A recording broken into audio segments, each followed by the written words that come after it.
Lectura del Santo Evangelio según San Mateo. En aquel tiempo vio Jesús a un hombre llamado Mateo, que estaba sentado a la mesa de recaudación de impuestos, y le dijo: «Sígueme». Él se levantó y lo siguió. Mientras Jesús estaba comiendo en la casa, acudieron muchos publicanos y pecadores y se sentaron a comer con él y sus discípulos. Al ver esto, los fariseos dijeron a los discípulos: ¿por qué su maestro come con publicanos y pecadores? Jesús, que había oído, respondió: no son los sanos los que tienen necesidad del médico, sino los enfermos. Vayan y aprendan qué significa: yo quiero misericordia y no sacrificios, porque yo no he venido a llamar a los justos, sino a los pecadores. Palabra del Señor. Iniziamo oggi un nuovo ciclo di catechesi dedicato a un tema urgente, un tema decisivo per la vita cristiana. Empezamos hoy un nuevo ciclo de catequesis dedicado a un tema urgente y decisivo para la vida cristiana: la pasión por la evangelización, es decir, el celo apostólico. Se trata de una dimensión vital para la Iglesia. La comunidad de los discípulos de Jesús, de hecho, nace apostólica, misionera, no proselitista. Y esto desde el inicio hay que diferenciarlo. Ser misionero, ser apostólico, evangelizar, no es lo mismo que hacer proselitismo. Nada tiene que ver una cosa con la otra. Se trata de una dimensión vital para la Iglesia. La comunidad de los discípulos de Jesús, de hecho, nace apostólica y misionera. El Espíritu Santo la plasma en salida, que sale para que no se doble sobre sí misma, sino que sea extrovertida, testigo contagiosa de Jesús, que la fe se contagia también, llegando a irradiar su luz hasta los confines de la tierra. Pero puede suceder que el ardor apostólico, el deseo de alcanzar a los otros con el buen anuncio del Evangelio, disminuya, que sea tibio. A veces parece eclipsarse. Hay cristianos encerrados en sí mismos que no piensan en los demás. Pero cuando la vida cristiana pierde de vista el horizonte del anuncio, se enferma, se cierra en sí misma, se vuelve autorreferencial, se atrofia. Sin celo apostólico, la fe se marchita. Sin embargo, la misión es el oxígeno de la vida cristiana. La tonifica y la purifica. Emprendemos entonces un camino al descubrimiento de la pasión evangelizadora, empezando por las Escrituras y la enseñanza de la Iglesia, para obtener de las fuentes el celo apostólico. Después nos asomaremos a algunas fuentes vivas, a algunos testimonios que han encendido de nuevo en la Iglesia la pasión por el Evangelio, para que nos ayuden a reavivar el fuego que el Espíritu Santo quiere hacer arder siempre en nosotros. Quisiera empezar por un episodio evangélico, de alguna manera emblemático. Ya lo hemos escuchado, la llamada del apóstol Mateo, que hemos escuchado, así como él mismo lo cuenta en su Evangelio. Todo empieza por Jesús, el cual ve, dice el texto, un hombre.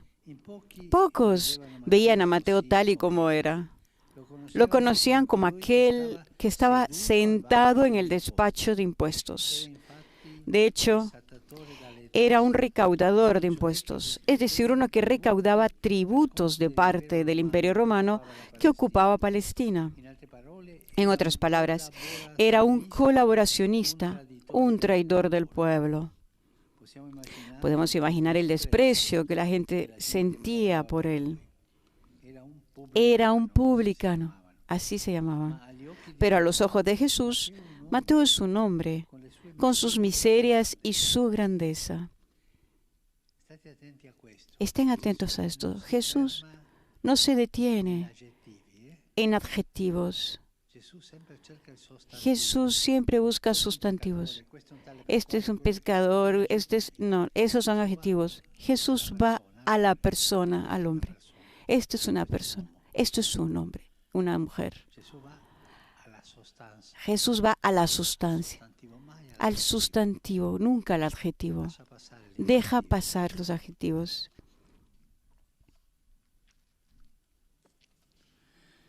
Y mientras entre Mateo y su gente hay distancia, ellos miraban el adjetivo, Jesús se acerca a él, porque todo hombre es amado por Dios.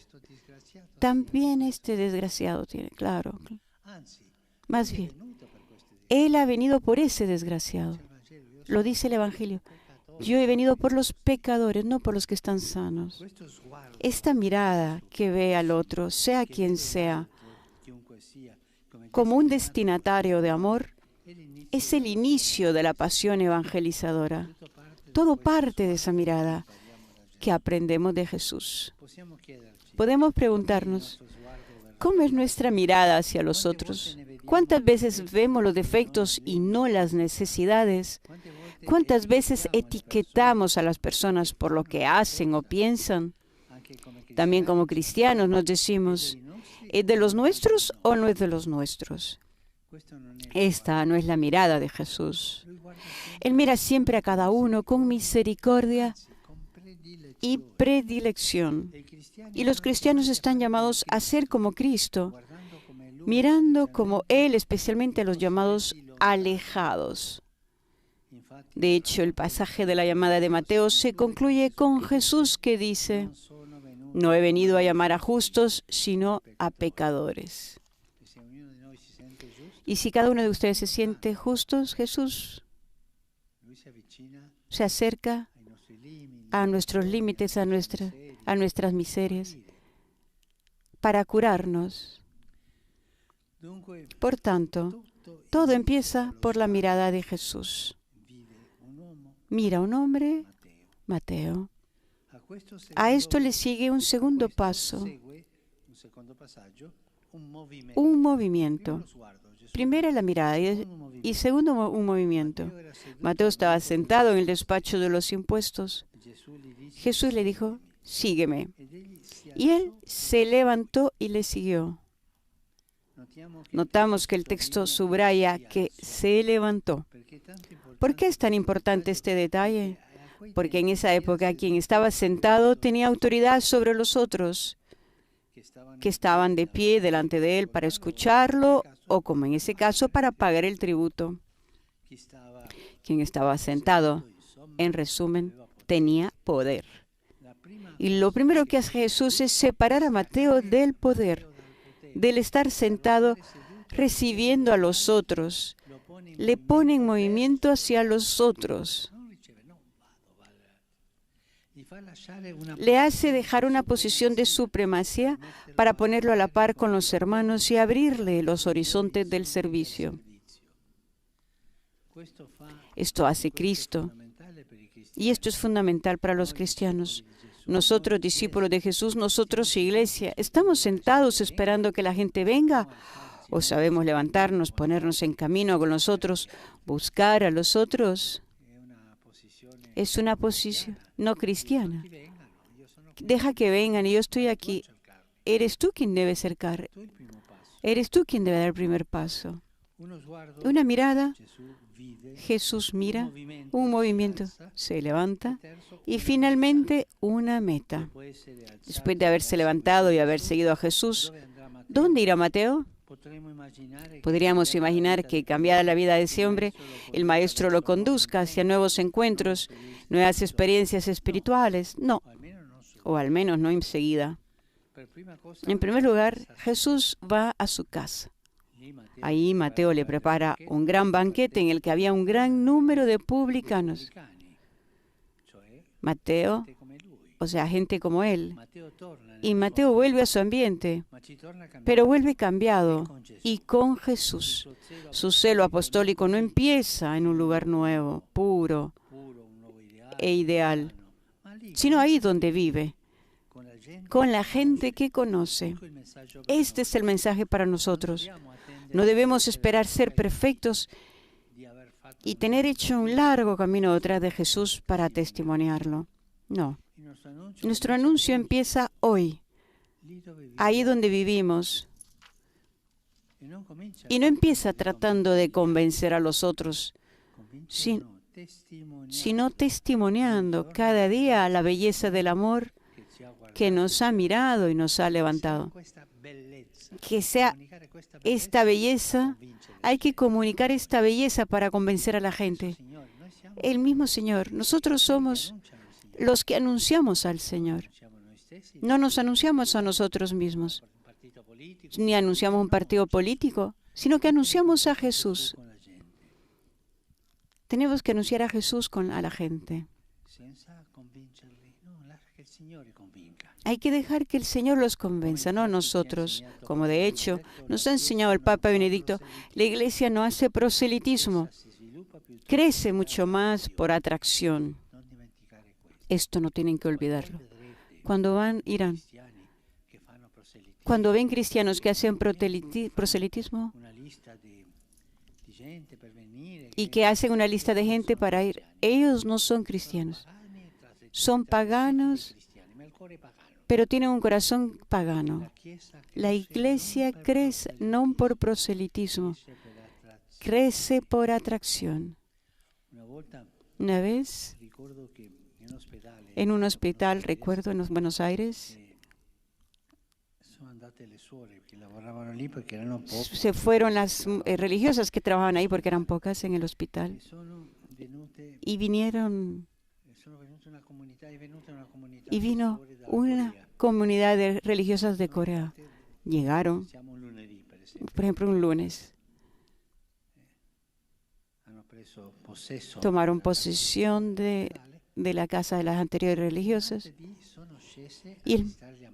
y el martes fueron a ver a los enfermos, pero no hablaban nada de español, solo hablaban el coreano. Los enfermos estaban felices porque decían cuántos son lindas estas religiosas, sino que con la mirada, se hablaban con la mirada. Las religiosas comunicaron a Jesús. No se lo tuvieron dentro, sino que lo comunicaron con la mirada. Comunicar a Jesús, no nosotros mismos. Esto es atracción. Esta es atracción, contrario al proselitismo. Este testimonio atractivo y alegre es la meta a la que nos lleva Jesús con su mirada de amor y con el movimiento de salida que su espíritu suscita en el corazón. Y nosotros podemos pensar, si nuestra mirada se parece a la de Jesús para acercar a la gente, para acercarla a la iglesia. Nosotros somos eso. Queridos hermanos y hermanas, en esta catequesis comenzamos un nuevo argumento, la pasión por la evangelización, o dicho de otro modo, lo que se llama el celo apostólico. Una dimensión esencial de la Iglesia es ser misionera, salir a irradiar a todos la luz del mensaje evangélico. Cuando esta dimensión se pierde, la comunidad se enferma, se cierra en sí misma y se atrofia. Son los cristianos atrofiados. Hoy reflexionamos sobre la conversión de Mateo, en particular sobre 3 elementos que podemos distinguir en este relato de evangelio que escuchamos. Todo comenzó cuando Jesús vio a un hombre, Mateo, no lo juzgó por lo que hacía, era un publicano, sino por su realidad íntima, con sus virtudes y sus defectos. Al llamarlo, Mateo se levantó, dejó su puesto de autoridad, dejó sus seguridades y se puso a disposición de Jesús en una actitud de servicio a los demás. Después de su conversión, Mateo no se fue a un lugar lejano e idílico, sino que regresó a su casa. Al volver ya no era el mismo. El encuentro con Jesús lo había cambiado, convirtiéndolo en un auténtico testigo de la alegría del Evangelio. Saludo cordialmente a los peregrinos de lengua española. Veo que hay colombianos, venezolanos, uruguayos, argentinos, mexicanos, españoles. ¿Cuántas banderas?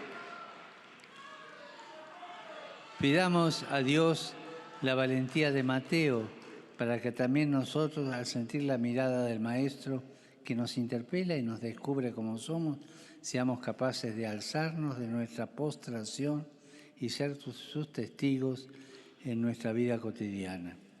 Que Jesús los bendiga y la Virgen Santa los cuide. Muchas gracias.